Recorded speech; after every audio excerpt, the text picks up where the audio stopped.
નમસ્તે વિદ્યાર્થી મિત્રો. ધોરણ 10 વિષય સામાજિક વિજ્ઞાન. આપણે શરૂ કરીએ છીએ ઇતિહાસમાં પાઠ 1. પહેલો પાઠ છે આપણો ભારતનો વારસો. વિદ્યાર્થી મિત્રો, સૌથી પહેલાં વારસો કોને કહેવાય એ જરા સમજીએ આપણે. તો વારસો આપણે કોને કહીશું? આપણા પૂર્વજો પાસેથી જે કાંઈ આપણને મળ્યું છે તે. પછી તે ગુણના સંદર્ભમાં હોય, સંસ્કારોના સંદર્ભમાં હોય, કોઈ વસ્તુના સંદર્ભમાં હોય કે કોઈ સંપત્તિના સંદર્ભમાં હોય, કે રીતિ રિવાજોના સંદર્ભમાં હોય, પરંપરાના સંદર્ભમાં હોય, ભાષાના સંદર્ભમાં હોય, વિજ્ઞાનના સંદર્ભમાં હોય, કોઈ કળાના સંદર્ભમાં હોય. ટૂંકમાં આપણા પૂર્વજો પાસેથી આપણને જે કાંઈ મળ્યું છે તે છે આપણો વારસો. તો વારસો એટલે અહીં આપણને એક વસ્તુ અહીં ખ્યાલ આવે છે કે વારસો જે આપણને આપણા પૂર્વજો પાસેથી મળ્યું છે એ આપણી મૂડી છે, એ આપણું ગૌરવ છે, એ આપણું માન છે, જેને આપણે જાળવી રાખવાનું છે, એમાં વધારો કરવાનો છે અને એમાં કંઈક ઉમેરો કરીને, એનું જતન કરીને આવનારી પેઢીને એની ભેટ આપવાની છે, જેથી તેઓ પણ પોતાની સંસ્કૃતિના વારસાથી કળા, વિજ્ઞાન, રહેણીકરણી, પહેરવેશ, ભોજન, આહાર, ટેવો વગેરેથી તેઓ પણ માહિતગાર થાય અને તેમને પણ પોતાના પૂર્વજો પાસેથી મળેલા સમૃદ્ધ વારસાનો લાભ મળે. તો ટૂંકમાં આપણા પૂર્વજો પાસેથી જે કાંઈ મળ્યું છે તે છે વારસો. ઓકે, તો ચલો હવે આપણે શરૂ કરીએ. આ પાઠમાં તમે આ જે પાઠ છે આપણો એ બેઝિક વારસાની સામાન્ય માહિતી આપશે કે વારસો શું છે, ભારતીય વારસાની વાત, પ્રાકૃતિક વારસો છે, કૃત્રિમ વારસો છે, એના વિશેની થોડી માહિતી, ભારતમાં આવીને વસેલી જે વિદેશી પ્રજાઓ છે, કેવી રીતે આપણો દેશ વિવિધ પ્રજાઓ ધરાવતો થયો છે. તો આ બધી બાબતો આપણે આ પાઠમાં અભ્યાસ કરવાના છીએ. તો શરૂ કરીએ આપણે. આપણો જે પહેલો પ્રશ્ન છે એટલે પહેલો મુદ્દો જે છે, તો વિદ્યાર્થી મિત્રો આપણે સૌથી પહેલાં જાણીશું કે આપણા દેશ ભારતની વિશેષતાઓ, ઘણી બધી વિશેષતાઓ છે. વિગતે ચર્ચા નથી કરતા, એક ટૂંકો પરિચય મેળવી લઈએ. એટલે ભારતના વારસાનો અભ્યાસ આપણે શરૂ કરીએ તે પહેલાં આપણે ભારતનો એક ટૂંકો પરિચય મેળવી લઈએ. તો ભારતનો જ પ્રાચીન ગ્રંથ છે વિષ્ણુ પુરાણ, આપ સૌ જાણો છો. તો વિષ્ણુ પુરાણમાં ભારત માટે ભારત વર્ષ એવા શબ્દનો ઉપયોગ થયેલો છે. એટલે ભારતનું આ પ્રાચીન નામ છે એવું આપણે કહી શકીએ. તો ચલો, આ એક નામનો વારસો આપણને સૌથી પહેલાં એ મળે છે કે ભારતનું પ્રાચીનતમ નામ જે હતું એ ભારત વર્ષ હતું. આગળ આપણે વાત કરીએ તો ભારતમાં શુભ કાર્યોની શરૂઆતમાં ભારત માટે વિશેષ નામોનો ઉપયોગ થાય છે, એટલે વિશેષણોનો ઉપયોગ થાય છે. જેમ કે આપણે હમણાં વાત કરીએ એ પ્રમાણે ભારત વર્ષ. કોઈ કર્મકાંડ એટલે કોઈ પૂજાપાઠ ચાલુ છે, કોઈ યજ્ઞ ચાલુ છે, કોઈ હવન ચાલુ છે, તો ત્યારે તમે જુઓ જ્યારે બ્રાહ્મણ પ્રદેશનો ઉલ્લેખ કરતા હોય છે તો ઘણી વખત તેઓ આર્યવર્ત એવું બોલે છે કે ભરતખંડ એવું બોલે છે, બરાબર. તો ભારત વર્ષ, ભરતખંડ, જંબુદ્વીપ, આર્યાવર્ત આ વિશેષ નામો ભારત માટે વપરાયેલા છે અને વપરાય છે. હવે આ ભારતના વિશેષણોની આપણે વાત કરી. ભારતની ભૂગોળ વિશે જરા એ ટૂંકમાં વાત કરીએ તો ભારતના ઉત્તરે એક આખી મોટી પર્વતમાળા છે, હિમાલયની પર્વતમાળા. આપણે સૌ એનાથી પરિચિત છીએ એના નામથી. પૂર્વ, પશ્ચિમ તથા દક્ષિણ દિશાઓમાં સમુદ્ર જેવી કુદરતી સરહદો ભારતને છે, જાણીએ છીએ આપણે.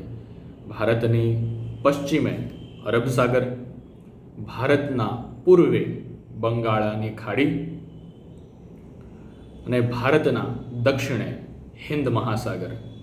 એટલે ભારતની જે પૂર્વ, પશ્ચિમ અને દક્ષિણ સરહદો છે એ સમુદ્ર સ્વરૂપી કુદરતી સીમાઓ રાખે છે. અને ઉત્તરે શું છે? હિમાલયની ભવ્ય પર્વતમાળા. હવે આગળ વિશેષ વાત કરીએ તો વસ્તીની દ્રષ્ટિએ એટલે લોક સંખ્યા એટલે જનસંખ્યાની દ્રષ્ટિએ ભારત વિશ્વમાં બીજું સ્થાન ધરાવે છે. અને કદ વિસ્તારની દ્રષ્ટિએ એટલે ભારત દેશનું જે કદ છે, સાઇઝ છે, એરિયા જે છે, તો વિસ્તારની દ્રષ્ટિએ ભારતનું વિશ્વમાં 7મું સ્થાન છે. રશિયા, કેનેડા, ચીન, યુરોપ, બ્રાઝિલ, ઓસ્ટ્રેલિયા અને ત્યાર પછી આપણું ભારત. તો ભારત વિસ્તારની દ્રષ્ટિએ 7મું સ્થાન તથા વસ્તીની સંખ્યા એટલે જનસંખ્યાની દ્રષ્ટિએ વિશ્વમાં બીજું સ્થાન ધરાવે છે. તો આ એક ભારતની ઓળખ છે. તો ભારતે આપણને અને સમગ્ર વિશ્વને સમૃદ્ધ અને વૈવિધ્યપૂર્ણ વારસો આપ્યો છે. અને એ શું છે એની આપણે આ ધોરણ 10ના ઇતિહાસમાં આપણા જે પાઠ છે એમાં આપણે દરેક અલગ અલગ પાઠમાં ભારતના વિવિધ વારસાઓની વિગતે ચર્ચા કરવાના છે. તમને ખૂબ મજા આવશે, ખૂબ જાણવા મળવાનું છે. ભારતીય સંસ્કૃતિથી, ભારતના વારસાથી તમે પરિચિત થવાના છો. અને ભારતનો વારસો કેટલો ભવ્ય છે તેનાથી આપણે ગર્વાન્વિત પણ થઈશું. અને ભારતની ભૂમિ પર જન્મ લેવા માટે આપણે ભગવાનને આભાર માનીશું. તો ચાલો, આ એક મુદ્દો આપણે અહીં સમજ્યા કે ભારતની વિશેષતાઓનો ટૂંકમાં આપણે પરિચય લીધો. આપણે જોયું કે વિષ્ણુ પુરાણમાં ભારત વર્ષ જેવો શબ્દ છે. અને જે ધાર્મિક કાર્યો કે શુભ કાર્યો હોય છે ત્યારે શરૂઆતમાં જે સ્મરણ કરાય છે આપણી પવિત્ર ભૂમિનું, ત્યારે ભારતખંડ, ભારત વર્ષ, જંબુદ્વીપ કે પછી આર્યાવર્ત તરીકે પણ સંબોધન થતું હોય છે. ઉત્તરે હિમાલય, પૂર્વ, પશ્ચિમ અને દક્ષિણે દરિયાની કુદરતી સરહદ છે. વસ્તીની દ્રષ્ટિએ 7મું, વિસ્તારની દ્રષ્ટિએ 7મું તથા વસ્તીની દ્રષ્ટિએ બીજું સ્થાન છે. તો આ આપણે થોડી એક ટૂંકી બાબતો જાણીને ભારતનો પરિચય મેળવ્યો. હવે વાત કરીએ આપણે વારસો એટલે શું. જો કે વિડીયોની શરૂઆતમાં હું તમને કહી ચૂક્યો છું, અહીં ફરીથી એનો વિસ્તૃત અર્થ જાણી લઈએ કે વારસો એટલે શું. તો સંસ્કૃતિની, મારી વાત ધ્યાનથી સાંભળજો બેટા, સંસ્કૃતિની અનેકવિધ બાબતો. સંસ્કૃતિ એટલે શું એ આપણે આ પછીના મુદ્દામાં જોઈએ. અહીં પહેલાં ધ્યાન આપશો કે સંસ્કૃતિની અનેકવિધ બાબતો એક પેઢી પોતાની અનુગામી પેઢીને વારસા સ્વરૂપે આપે છે. અનેકવિધ બાબતો મેં તમને વિડીયોની શરૂઆતમાં જ, લેક્ચરની શરૂઆતમાં જ તમને કીધું કે અનેકવિધ બાબતો એટલે કઈ કઈ હોઈ શકે. સંપત્તિને સંબંધિત હોઈ શકે, સંસ્કારોને સંબંધિત, ગુણને સંબંધિત, કળાને સંબંધિત, વિજ્ઞાન સંબંધિત, સાહિત્ય સંબંધિત, ભાષા સંબંધિત. તો આ વિવિધ સંબંધોમાં એટલે અનેકવિધ બાબતો એક પેઢી પોતાની અનુગામી પેઢીને આપે છે. બરાબર છે? તો આ છે વારસો. એટલે કોઈ એક પેઢી પોતે શીખેલ, મેળવેલ બાબતો તેમાં ઉમેરે. મેં તમને શું કીધું હતું કે આપણને આપણા પૂર્વજો પાસેથી જે વારસામાં મળ્યું છે, એટલે આપણને આપણા પૂર્વજો પાસેથી જે મળ્યું છે એ વારસો, અને એમાં આપણે ઉમેરો કરીશું જે આપણા પેઢીની વિશેષતાઓ છે, આપણે નવી ઉપાર્જિત કરેલી બાબતો છે, આપણે શીખેલી બાબતો છે, એને આપણે ઉમેરીને આપણી આવનારી પેઢીને એને વારસા સ્વરૂપે આપીશું. તો વારસો સમૃદ્ધ બનશે અને આવનારી પેઢીઓને એનો લાભ મળશે. તો એ જ વાત અહીં કીધી છે એમણે કે સંસ્કૃતિની અનેકવિધ બાબતો પેઢી પોતાની અનુગામી પેઢીને આપે છે. અને તેની સાથે એ પ્રત્યેક પેઢી પોતે જે શીખેલ છે, પોતે જે મેળવેલ છે એ પોતાની આવનારી પેઢી એટલે પોતાના પુત્રોને એ ઉમેરે છે. વળી એ પેઢી પોતાની અનુગામી પેઢીને પોતાના વારસામાં જે મળેલું છે ઉપરાંત એને પોતાને જે કાંઈ આવડે છે એ બધું જ શીખવે છે અને આપે છે. આમ પેઢી દર પેઢી આપણને જે કાંઈ મળ્યું છે તે વારસો છે. આપણને આપણા પિતા તરફથી, આપણા માતા પિતા તરફથી, આપણા માતા પિતાને એમના માતા પિતા તરફથી, અને એ જ રીતે પેઢી દર પેઢી આપણને જે પણ જાણવા મળ્યું છે, શીખવા મળ્યું છે, સમજવા મળ્યું છે, અને જે કંઈ પણ આપણે મેળવ્યું છે ભૌતિક અને અભૌતિક બધી જ બાબતો એ આપણો વારસો છે. એમાં જ આપણે કંઈક ઉમેરવાના છે અને આપણી જે અનુગામી પેઢી છે, આપણી જે આવનારી પેઢી છે, એ આવનારી પેઢીને આપણે એ આપવાના છે. ખ્યાલ આવે છે તમને? તો આ થયો વારસો. હવે આપણે વાત કરી રહ્યા હતા કે સંસ્કૃતિ એટલે શું. તમને એમ પૂછવામાં આવે કે બેટા સંસ્કૃતિ એટલે શું, તો કદાચ તમે વિચારમાં પડી જાઓ, એ સ્વાભાવિક છે. તમે વિચારમાં પડી જાઓ કે સંસ્કૃતિ એટલે શું, બરાબર? તમને આવો વિચાર થાય, તમે મૂંઝવાઈ જાઓ, એવું બની શકે. પણ ખૂબ જ સરળ અર્થ છે એનો કે સંસ્કૃતિ એટલે જીવન જીવવાની રીત. તો તમારી જીવન જીવવાની જે રીત છે, તમારી જીવન જીવવાની જે શૈલી છે, એ તમારી પેઢીની સંસ્કૃતિ છે. એટલે વિવિધ સભ્યતા, વિવિધ પ્રજા, વિવિધ દેશોના નાગરિક, આપણા પૂર્વજો જે રીતે જીવન જીવતા આવ્યા છે, એ શું છે? એ પેઢીની સંસ્કૃતિ છે. આપણે સૌ આપણું જે માનવ વંશ છે એના સામાન્ય ઇતિહાસથી આપણે પરિચિત છીએ કે પહેલાં માનવી, આદિમાનવ, જે પ્રાથમિક શરૂઆતના જે લોકો હતા, તેઓ કેવું પ્રાણીઓ જેવું જ જીવન જીવતા, શિકાર કરીને ખાતા, ગુફાઓમાં પહેલાં તો રખડતું ભટકતું જીવન હતું, પછી ગુફાઓમાં રહેવા લાગ્યા, પછી પશુપાલન કરવા લાગ્યા, ખેતી કરવા લાગ્યા, કબીલાઓમાં વસવાટ કરવા લાગ્યા. ત્યાંથી લઈને હમણાં સુધી જે મનુષ્ય જીવનમાં આવેલા પરિવર્તનો છે, મનુષ્ય જીવનમાં આવેલા સુધારા છે, વિકાસ છે, એ બધા આપણે જોઈ શકીએ છીએ અને સમજી શકીએ છીએ. તો આ જે તે પેઢી દરમિયાન તેઓ જે પરિસ્થિતિમાં જીવતા, જે રીતિ રિવાજો સાથે જીવતા, જે આહારનું તેઓ ભક્ષણ કરતા, જે પોશાક પહેરવેશ તેઓ પહેરતા, જે જ્ઞાન તેમની પાસે હતું, જે વિજ્ઞાન તેમની પાસે હતું, જે તકનિક તેમની પાસે હતી, અને જે બાંધકામો તેમણે ઊભા કર્યા, આ જે તે સમયના લોકોની સંસ્કૃતિ છે. અને પેઢી દર પેઢી આ જ સંસ્કૃતિનો વારસો આવનારી પેઢીઓને અનુગામી થતો હોય છે. દેશ કે સમાજમાં સમય અને સંજોગો મુજબ લોકજીવનમાં આવતા પરિવર્તનો, સુધારાઓ, સામાજિક નીતિઓ અને રીતિઓ વગેરે વડે જુદા જુદા સમાજની સંસ્કૃતિનું ઘડતર થાય છે. તો તમે જોઈ શકો છો બેટા કે આપણો દેશ ભારત બિન સાંપ્રદાયિક દેશ છે. વિવિધ ધર્મના લોકો ભારતમાં વસવાટ કરે છે. ધર્મ પ્રમાણે તમે જુઓ, એ લોકોની જુદી જુદી માન્યતાઓ હોય છે, જુદી જુદી ગેરમાન્યતાઓ હોય છે, જુદા જુદા વિશ્વાસ, જુદા પહેરવેશમાં થોડી ભિન્નતા, આહારમાં થોડી ભિન્નતા, રીતિ રિવાજોમાં થોડી ભિન્નતા, તહેવારોની ઉજવણીની રીતોમાં થોડી ભિન્નતા, હે ને? પરંતુ એની આ ભિન્નતાઓની સાથે સાથે પણ જે તે પેઢીમાં, જે તે સમાજમાં, લોકોમાં શું ઉમેરાય છે?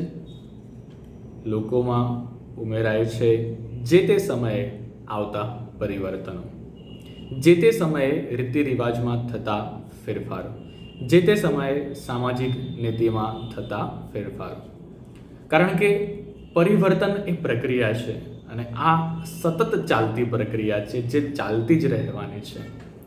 એટલે આપણને આપણા પિતૃ, આપણા પૂર્વજો પાસેથી જે કંઈ વારસામાં મળ્યું છે, તત્કાલીન સમયને અનુરૂપ, તત્કાલીન ટેકનોલોજીને અનુરૂપ, તત્કાલીન શિક્ષણને અનુરૂપ, તત્કાલીન વિચારધારા લોકોના માનસને અનુરૂપ અને કુદરતી ફેરફારોને અનુરૂપ તેમાં પરિવર્તનો આવતા જ રહેવાના છે.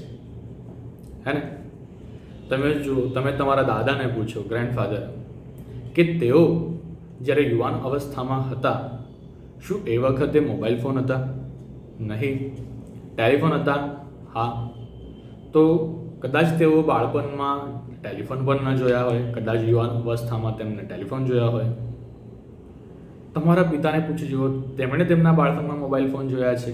તેઓ પણ ના પાડશે. તેમણે તેમની યુવાવસ્થામાં મોબાઈલ ફોન જોયા છે? તો કદાચ હા પાડશે. હા ને? અને હવે તમારી પેઢી જે છે, તમારી પેઢી પાસે તમે જુઓ સ્માર્ટફોન છે. તમે કોણે વિચાર્યું હતું? શું તમે તમારા દાદાને કે તમારા પપ્પાને પૂછો તમે કે શું એમણે કોઈ દિવસ વિચાર્યું હતું ભૂતકાળમાં, તેઓ નાના હતા કે તેઓ યુવાન હતા ત્યારે, કે ભવિષ્યમાં આ પ્રકારે ટેકનોલોજી હશે, આ પ્રકારે ટચ સ્ક્રીન મોબાઈલ હશે, સ્માર્ટફોન હશે? નહીં. તો આ શું છે? સમયે આવેલું પરિવર્તન છે. મોબાઈલ ફોનમાં થયેલી આ ઉત્ક્રાંતિ, મોબાઈલ ફોનમાં આવેલી આ ક્રાંતિ એ એક પરિવર્તન દર્શાવે છે. કેવું પરિવર્તન? ટેકનોલોજીનું પરિવર્તન, વિજ્ઞાનનું પરિવર્તન. તમે વિડીયો લેક્ચરના માધ્યમથી સરસ અભ્યાસ કરી રહ્યા છો, તમે મને જોઈ શકો છો. જો આપણે લાઈવ લેક્ચરમાં હોઈએ તો આપણે એકબીજાને જોઈ શકીએ છીએ. વિડીયો કોલિંગથી આપણે એકબીજાને જોઈ શકીએ છીએ. શું છે આ છે તકનિકમાં આવતા પરિવર્તનો. આ નવા આવિષ્કાર જે છે એ પરિવર્તનો લાવે છે, અને આ પરિવર્તનો પણ સંસ્કૃતિનો ભાગ બને છે. બરાબર? તો મહાન રશિયન શાસ્ત્રી, સમાજશાસ્ત્રી અને નૃવંશશાસ્ત્રી બી મેલિવાનોવ્સ્કી ના મતે સંસ્કૃતિ એટલે માનવ મનનું ખેડાણ. બહુ મસ્ત વાક્ય લખ્યું છે એમણે. બી મેલિનોવ્સ્કી એવું કહે છે કે સંસ્કૃતિ એટલે માનવ મનનું ખેડાણ. યાદ રાખજો, બી મેલિનોવ્સ્કી કોણ છે? તો રશિયાના સમાજશાસ્ત્રી અને નૃવંશશાસ્ત્રી છે. અને તે શું કહે છે કે સંસ્કૃતિ એ માનવ મનનું ખેડાણ છે. મનુષ્યના મનમાં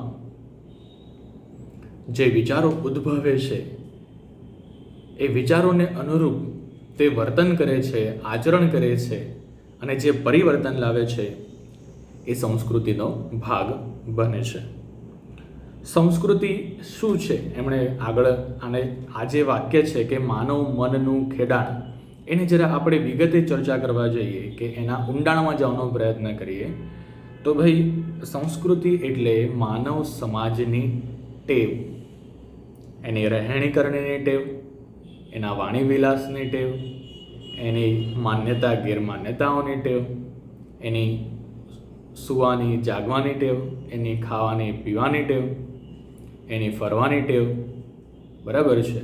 તો જે પણ એની માનવ સમાજની જે આદતો છે, ટેવ છે, એ ઉપરાંત એના જીવનના મૂલ્યો, એથિક્સ. હે ને? ઉદાહરણ તરીકે આપણને આપણા વડીલો શીખવાડતા હોય કે ભાઈ હંમેશા સાચું જ બોલવું જોઈએ, કોઈનું મન દુઃખ થાય તેવું વર્તન ન કરવું જોઈએ, આપણા જે વડીલો છે એમને આદર સત્કાર આપવો જોઈએ, આપણાથી જે નાના છે એમને વહાલ આપવો જોઈએ, અને અન્ય જીવોનું રક્ષણ કરવું જોઈએ. આપણા ઉપરાંત એટલે મનુષ્ય ઉપરાંત જે અન્ય સજીવો છે તેમનું સંરક્ષણ કરવું જોઈએ, એમના પ્રત્યે પણ સંવેદના દાખવવી જોઈએ. તો આ બધી બાબતો જે આપણા વડીલો આપણને શીખવાડે છે એ શું છે? જીવનના મૂલ્યો. બરાબર છે? તો તમે ગુજરાતીમાં જે પહેલું કાવ્ય ભણ્યા નરસિંહ મહેતાનું વૈષ્ણવજન પ્રાર્થના, તમે એમાં વૈષ્ણવજનના લક્ષણોનો અભ્યાસ કર્યો કે ભાઈ ભગવાનના માણસ તરીકે વ્યક્તિમાં કયા કયા લક્ષણો હોવા જોઈએ. તો એમાં જે બાબતો જે દર્શાવેલી છે અંદર, તમે કાવ્ય ભણ્યા છો, તમને ખ્યાલ હશે. તો એમાં જે પણ બાબતો દર્શાવેલી છે શું છે?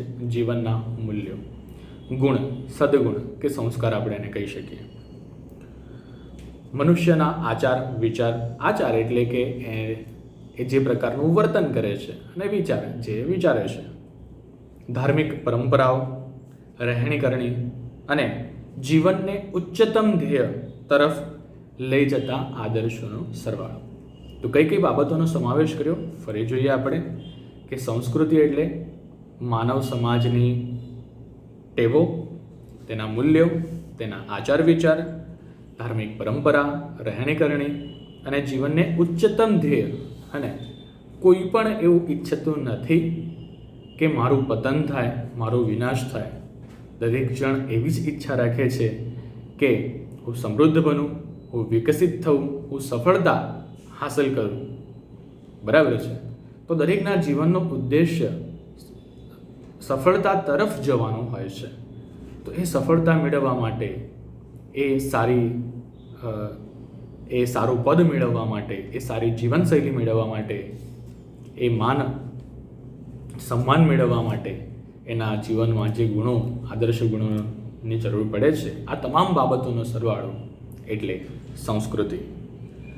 સંસ્કૃતિ એ એક સરસ શબ્દ એટલે એક ફ્રેઝ, રૂઢિપ્રયોગ લખ્યો છે, જેની આપણે હમણાં જ થોડા સમય પહેલાં વિગતે ચર્ચા કરી ચૂક્યા કે સંસ્કૃતિ એટલે ગુફાથી ઘર સુધીની માનવ જાતની વિકાસ યાત્રા. આપણે જે હમણાં ટૂંકમાં વાત કરી કે મનુષ્ય ભટકતું જીવન જીવતો અને ત્યાંથી હમણાં સુધી આવેલા ફેરફારો તમે વિચારો. તમે એક તફાવત ઊભો કરો કે આપણી પાસે શું સુવિધા છે અને એ સુવિધા આદિમાનવો પાસે ન હતી. જંગલમાં ભટકતા જે આપણે પ્રાણીઓ હમણાં જોઈએ છે એવું જ જીવન મનુષ્યનું પણ હતું. અને આપણી પાસે પરિવહન માટે વાહનો છે, આદિમાનવો પાસે ન હતા. આપણી સારા પ્રમાણમાં ખેતી થાય છે, ખેત પેદાશો મળે છે, વિવિધ પ્રકારના અન્ન આપણે ઉત્પન્ન કરીએ છીએ, એમાંથી વિવિધ વિશિષ્ટ અને સ્વાદવાળી વાનગીઓ આપણે બનાવીએ છીએ. બરાબર છે? આ એમની પાસે નહોતું. આપણે રાંધીને ખાઈએ છીએ, તેઓ કાચું માંસ ખાતા હતા. આપણી પાસે પહેરવા માટે સારામાં સારા વસ્ત્રો છે, તેઓ ઝાડપાન કે પ્રાણીઓના ચામડાનો ઉપયોગ કરતા હતા. ઠંડી, ગરમી અને વરસાદથી રક્ષણ માટે આપણી પાસે મકાન છે, તેઓ ભટકતું જીવન જીવતા હતા. તો કેટલો મોટો ફરક છે. અને આપણે વિવિધ પ્રકારની ઉર્જાઓનો ઉપયોગ કરીએ છીએ અને વિદ્યુત ઉર્જાની માધ્યમથી આપણે કેવા આધુનિક સાધનો વાપરીએ છીએ. આમાંથી કંઈ જ આદિમાનવો પાસે ન હતું. તો એ આદિમાનવો જે બિલકુલ જંગલમાં રહેતા પ્રાણીઓની જેમ સામાન્ય જીવન જીવતા, ભટકતું જીવન જીવતા, કાચું માંસ ખાતા, કંદમૂળ કે ફળ ખાતા, વસ્ત્રો પાનછાલ કે ચામડાના વસ્ત્રો લપેટતા, તો ત્યાંથી લઈને હમણાં સુધી માનવજાતની જે વિકાસ યાત્રા છે એ સંસ્કૃતિ જ છે. ઇતિહાસમાં સંસ્કૃતિ શબ્દ વિશિષ્ટ અર્થમાં પ્રયોજાય છે, એટલે ઉપયોગમાં લેવાય છે. તો ઇતિહાસમાં સંસ્કૃતિનો શબ્દ માત્ર આ જે વિકાસ છે મનુષ્યનો એટલો પર્યાપ્ત નથી, પણ મનુષ્યના વિકાસમાં ભાગ ભજવતી ઘણી બાબતો છે જેને ઇતિહાસમાં સંસ્કૃતિ તરીકે ઉલ્લેખવામાં આવેલી છે. ઉદાહરણ તરીકે શિક્ષણ, સાહિત્ય, સંગીત, નૃત્ય, શિલ્પ સ્થાપત્ય, હસ્તકલા વગેરે ક્ષેત્રોમાં ઉચ્ચ સિદ્ધિઓ પ્રાપ્ત કરવાના સંદર્ભમાં સંસ્કૃતિનો ઉપયોગ થયેલો છે. એટલે તમને તમારી પૂર્વ પેઢીઓ પાસેથી, એટલે પૂર્વજો પાસેથી જે જ્ઞાન પ્રાપ્ત થયું છે એમની પાસેથી પ્રાપ્ત થયેલું સાહિત્ય, સંગીત, નૃત્યની કળા, સ્થાપત્ય કળા, શિલ્પકળા, હસ્તકલા, આ બધી જ બાબતોને પણ સંસ્કૃતિમાં સમાવિષ્ટ કરવામાં આવેલી છે. આ ઉપરાંત સંસ્કૃતિમાં અન્ય બાબતો વિચારો, મનુષ્યની બુદ્ધિ, મનુષ્યની કળા, કૌશલ્ય એટલે એની આવડત અને મનુષ્યના સંસ્કારો, આ બાબતોનો પણ સંસ્કૃતિમાં સમાવેશ કરવામાં આવે છે. એટલે સંસ્કૃતિનો બિલકુલ સામાન્ય અર્થ થયો મનુષ્યની જીવન જીવવાની રીત. પણ મનુષ્ય જીવન જીવવા માટે કેટલી બાબતોનો ઉલ્લેખ એટલે ઉપયોગ કરે છે, કેટલી બાબતોને પોતાના જીવનમાં સમાવિષ્ટ કરે છે, એનો જ્યારે આપણે વિગતે અભ્યાસ કરવા જઈએ તો આપણને ખ્યાલ આવે છે કે સંસ્કૃતિ એ ખરેખર કેટલું વિશાળ અર્થ દર્શાવે છે. મનુષ્ય જીવન સાથે સંકળાયેલી કેટલી બાબતોનો સંસ્કૃતિમાં સમાવેશ થાય છે. લગભગ તમામ. મનુષ્ય પોતાનું જીવન જીવવા માટે જે કંઈ પણ કરે છે એને પોતાના પૂર્વજો પાસેથી જે કંઈ પણ મળેલું છે, એ પોતાના અસ્તિત્વને ટકાવી રાખવા માટે જે કાંઈ વર્તન કરે છે, એના જે વિચારો છે, એ બધી જ બાબતોનો સંસ્કૃતિમાં સમાવેશ થાય છે. માનવીએ પોતાના મનનું ખેડાણ કરીને, યસ, બિલકુલ સાચી વાત છે કે બી મેલિનોવસ્કીએ જે કીધું કે સંસ્કૃતિ એટલે માનવ મનનું ખેડાણ, તો મનુષ્યએ પોતાના મનનું ખેડાણ કરીને, એટલે પોતાના મનમાં ઊંડા ઉતરીને, વિચારીને, સતત એક વૈચારિક પ્રક્રિયામાં રહીને, પોતાના બુદ્ધિ કૌશલ્યનો ઉપયોગ કરીને, પોતાની આવડતનો ઉપયોગ કરીને, પોતે મેળવેલા જ્ઞાનનો ઉપયોગ કરીને, એ જ્ઞાનમાં અભિવૃદ્ધિ કરીને હર હંમેશ એણે કંઈક નવું કરવાનો પ્રયત્ન કર્યો છે.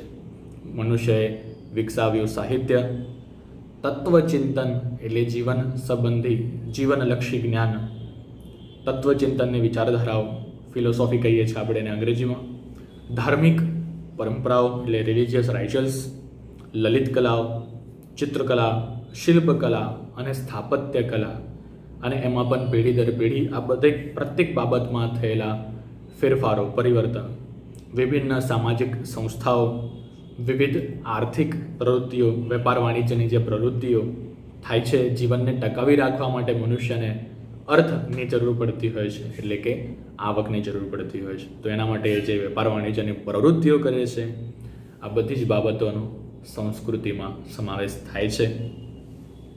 આ દરેક શબ્દને પકડીને આપણે એની વિગતે ચર્ચા કરતા નથી, કારણ કે આપણે ઇતિહાસના જે પાઠ છે આપણા 10મા ધોરણના, એમાં આ જ બાબતોનો આપણે ખૂબ વિગતે અભ્યાસ કરવાના છીએ. હસ્તકલા, ચિત્રકલા, લલિત કલા, શિલ્પ અને સ્થાપત્ય કલા, વિજ્ઞાન અને ટેકનોલોજીનો વારસો, આયુર્વેદનો વારસો, ઔષધિઓનો વારસો, આ ઘણી બધી બાબતોનો આપણે ખૂબ વિગતે અભ્યાસ સંપૂર્ણ ઇતિહાસના પ્રકરણોમાં કરવાના જ છીએ, એટલે અહીં આપણે બહુ વિશેષ ચર્ચા કરતા નથી. સંસ્કૃતિમાં કોઈ પણ પ્રજા સમૂહની આગવી જીવનશૈલીનો સમાવેશ થાય છે. ધ વે ઓફ લાઈફ એટલે કે સ્ટાન્ડર્ડ ઓફ લિવિંગ. એટલું જ નહીં, પરંતુ વે ઓફ લિવિંગ, કારણ કે સ્ટાન્ડર્ડ ઓફ લિવિંગ જે છે એનો આધાર છે અર્થ. સ્ટાન્ડર્ડ ઓફ લિવિંગ એટલે કે જીવન ધોરણ. જીવન ધોરણનો આધાર વ્યક્તિ પાસે રહેલી આવક પર છે, પણ અહીં આપણે સંસ્કૃતિમાં વાત શું કરીએ છીએ? ધ વે ઓફ લિવિંગ, જીવન જીવવાની શૈલી. જીવન જીવવાની જે શૈલી છે એ પ્રત્યેકની અલગ અલગ હોઈ શકે. તેને સંપત્તિ સાથે બહુ કંઈ ખાસ સંબંધ નથી. અર્થાત કોઈ ધનિક છે તો તે સુખી જીવન જીવશે, અને કોઈ ગરીબ છે માટે તે હંમેશા દુઃખમાં જ રહેશે, આવું જરૂરી નથી. કેમ? કારણ કે ધ વે ઓફ લિવિંગ, જીવન જીવવાની શૈલી સાથે સંબંધ છે. મનુષ્ય તેની પાસે જે કાંઈ છે એનાથી એ કેટલો સંતુષ્ટ છે અને કેવી રીતે એ ખુશ રહે છે, બરાબર છે, એના પર એના જીવનનો આધાર છે. કારણ કે ખુશ રહેવું એ કળા છે, એક આર્ટ છે. તમારી પાસે સંપત્તિ હોય કે ન હોય, તમે ખુશ રહી શકો છો અને ખુશ રહેતા આવડવું જોઈએ. તો આ જ બાબતો આપણને શીખવાડે છે, એ પણ આપણી સંસ્કૃતિ છે. તો ટૂંકમાં જુઓ, એક સજીવ તરીકે, એક મનુષ્ય તરીકે અસ્તિત્વ ટકાવી રાખવા માટે આપણને જે પણ કંઈ કામ લાગે છે, એ પ્રત્યેક તમામ બાબતો એ આપણી સંસ્કૃતિ છે.